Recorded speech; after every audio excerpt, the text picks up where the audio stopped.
तालीमी दौर में जब मैं कॉलेज में था तो चंद अशार लिखे थे। मेरे ख्याल से आज इस बज़्म में मैं समझता हूँ कि वो अगर आपकी नज़र करूँ कि कलम हरदम रवानी मांगता है, ख़ुसूसी तौर पे ये तौसीफ़ साहब के लिए कि कलम हरदम रवानी मांगता है, कोई ताज़ा कहानी मांगता है और ज़बान बंदी भी करता है मेरी और गवाही भी ज़बानी मांगता है। नहीं सुनता बहाने आदमी के, ज़माना कामरानी मांगता है। और ये कैसा प्यास का मंजर है, ये कैसा प्यास का मंजर है असद, यहाँ तो दरिया भी पानी मांगता है। तौसीफ ने जो स्ट्रगल किया है, जो हार्ड वर्क किया है आज हमारे इलाके से, मैं समझता हूँ हमारे ये जो पूरा इलाका है, बॉर्डर बेल्ट है ट्विन डिस्ट्रिक्ट हमारे राजौरी पुंछ, तो मैं समझता हूँ यहाँ के नौजवानों को कभी हम जम्मू से सुना करते थे या श्रीनगर से सुना करते थे या जो रेस्ट जो मेट्रोपॉलिटन सिटी हैं वहाँ के बच्चों को ये कंसेप्ट होता था कि यूपीएससी हमने क्वालिफाई करना है या उसके लिए हमने प्रिपरेशन करनी है। तो आज अल्लाह का शुक्र है कि हमारे खानवादे से दूर दराज इलाके का ये नौजवान इसने जो है वो यूपीएससी क्वालिफाई किया है और हमारे इलाके का ये पहला आदमी है सुरनकोट का जिसने यूपीएससी को जो है दरवाजे को दस्तक दी है। तो मैं समझता हूं कि अब जितने भी हमारे नौजवान तबका है, क्योंकि एक बड़ी मायूसी थी और नौजवान जो है उनके लिए, तो आज मैं समझता हूं ये रोल मॉडल बना है तमाम नौजवानों के लिए, क्योंकि आज से पहले जब भी कभी नौजवानों को इस तरफ राग़िब करने की कोशिश की जा रही थी, बहुत ज़्यादा काउंसलिंग होती थी, तो कहीं ना कहीं ये मायूसी होती थी कि जो जिन नौजवानों को रोल मॉडल बना के पेश किया जा रहा है वो तो बड़े शहरों में पढ़ रहे हैं, वो तो ट्यूशन या कोचिंग्स ले रहे हैं, तो दूर दराज वो जो जियोग्राफिकल हार्डशिप होती थी उन नौजवानों को, तो उसकी वजह से जो है वो मायूसियों के दलदल में और ज्यादा। तो आज मैं समझता हूँ कि ये सुरनकोट का सबसे दूर दराज इलाका है जहाँ पे ना सड़क थी ना बिजली थी, और इतने दूर दराज इलाके से और गवर्नमेंट स्कूल में पढ़ने के बाद इस नौजवान ने आज ये साबित कर दिया है कि अगर जो है वो मेहनत की जाए, अगर हार्डशिप जो है वो की जाए, तो उसका जो है वो जरूर एक ना एक दिन जो है उसका फल मिलता है।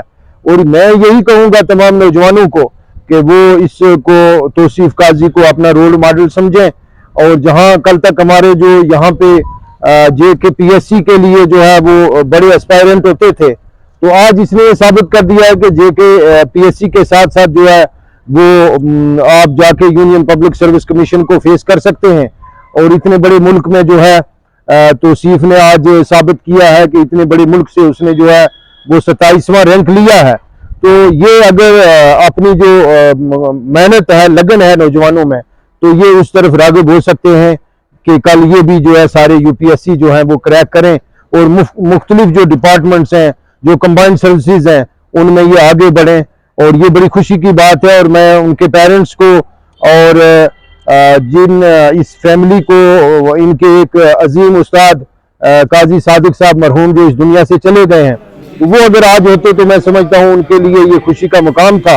और आज की ये जो इसकी कामयाबी है, मैं मरहूम सादिक साहब को जो है वो डेडिकेट करना चाहता हूँ। और नौजवानों से यही गुजारिश है कि स्काई इज द लिमिट, और आप जा सकते हैं, और ये तौसीफ ने साबित करके आपको दिया।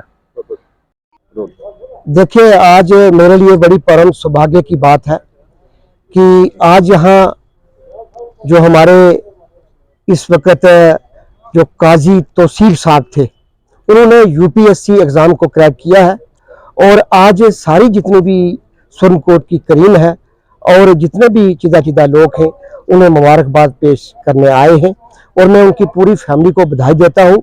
वो एक सोर्स ऑफ इंस्पायरेशन है, और मेरे जितने भी नौजवान बच्चे हैं उन्हें इससे इंस्पायरेशन लेनी चाहिए कि जितनी मेहनत करोगे उतना ही अच्छा फल मिलता है। तो काजी तौसीफ साहब जो है वो एक बड़े दूर दराज गांव से बिलोंग करते हैं, और जो कारनामा उन्होंने यहाँ करके दिखाया है, हम उन्हें सलाम पेश करते हैं, और उनकी फैमिली ने भी उनका बड़ा साथ दिया है। आज उनके मामा जो अनवर काजी साहब हैं, उन्होंने हमें इतला दी कि जो काजी तौसीफ साहब हैं वो मेरे भांजे लगते हैं, और उन्होंने यूपीएससी एग्ज़ाम जो है क्रैक किया है। बड़ी खुशी का मुकाम है। हमें यहाँ सुरनकोट में हिंदू मुसलमान सिख ईसाई का जो गुलदस्ता है वो इससे बड़ा इंस्पायर्ड हुआ है। और मैं यही कहूँगा कि हमारे बच्चे जो हैं इसी तरीके से जो है आगे बढ़े और अपने इस इलाके का नाम जो है वो रोशन करें, जिस तरीके से काजी तौसीफ साहब ने किया है। तो मैं कहूँगा अपने बच्चों को कि जिंदगी में कुछ करना है तो खुद से वादा निभाना होगा, जिंदगी में कुछ करना है तो खुद से वादा निभाना होगा, हर हाल में आगे बढ़ना है, हर मुश्किल से टकराना होगा। बहुत बहुत धन्यवाद सर।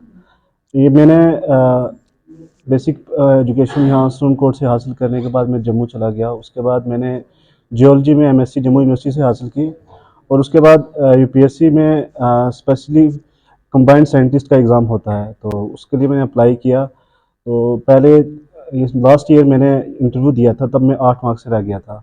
इस बार अल्लाह का करम हुआ तो मेरा लिस्ट में नाम आया। अब ये ओवरनाइट सक्सेस तो है, पर इसमें मेरे ऑलमोस्ट 3 साल मेहनत की काफ़ी हार्डशिप देखी है मैंने। तो क्योंकि इसमें एज आपको कोचिंग इंस्टीट्यूट नहीं मिलते हैं लाइक अदर सर्विसेज में, जैसे आप कोचिंग लेते हो, इसमें आपको मोस्टली सेल्फ स्टडी ही करना पड़ता है। बहुत लो फीस भी आए, लेकिन अल्हम्दुलिल्लाह आज अल्लाह ताला ने वो मुकाम दिया जिसकी मुझे काफ़ी टाइम से उम्मीद थी। जैसा आपको मालूम है कि आजकल के लोग सबसे पहली बात है कि आपको कोई भी काम करना उससे पहले सबसे ज़रूरी मेहनत करनी है, और कामयाबी तो अल्लाह के हाथ में है। आप अगर दिल से मेहनत करोगे आपका कहीं ना कहीं जॉब लगेगी। ये मेरी तीसरी जॉब है। मैंने भी 2020 में एमएससी की थी, उसके बाद मुझे जॉब सिक्योर करने में 3-4 साल लग गए। उसमें काफ़ी लो फेजेस भी आए, पर अपने आप को मोटिवेट रखा कि मैं अच्छे से मेहनत कर रहा हूँ, इंशाल्लाह एक ना एक दिन मेरी जॉब ज़रूर लगेगी और अच्छी लगेगी। मुझे यही उम्मीद थी। और इससे पहले मुझे 2 जॉब ऑफर हुई। मेरे कहने का यही मतलब है, अगर सिंपली आप डायरेक्शन फॉलो करोगे, आप मेहनत करोगे, तो ज़रूर आपको वो मुकाम मिलेगा।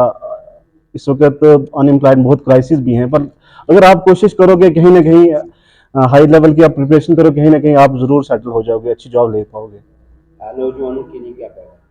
मैं यही कहना चाहता हूँ कि अगर मैं यहाँ सुरनकोट से पढ़कर आज इस पोजीशन को हासिल कर सकता हूँ, तो कोई भी कर सकता है। इसमें कोई हार्ड एंड फास्ट रूल नहीं है कि मैं कोई इतना गॉड गिफ्टेड भी नहीं हूँ। बहुत मेहनत किया है मैंने, तो कोई भी कर सकता है। ये कोई इम्पॉसिबल टास्क नहीं है। आप अगर कोशिश करेंगे तो इंशाल्लाह आपको मुकाम मिलेगा।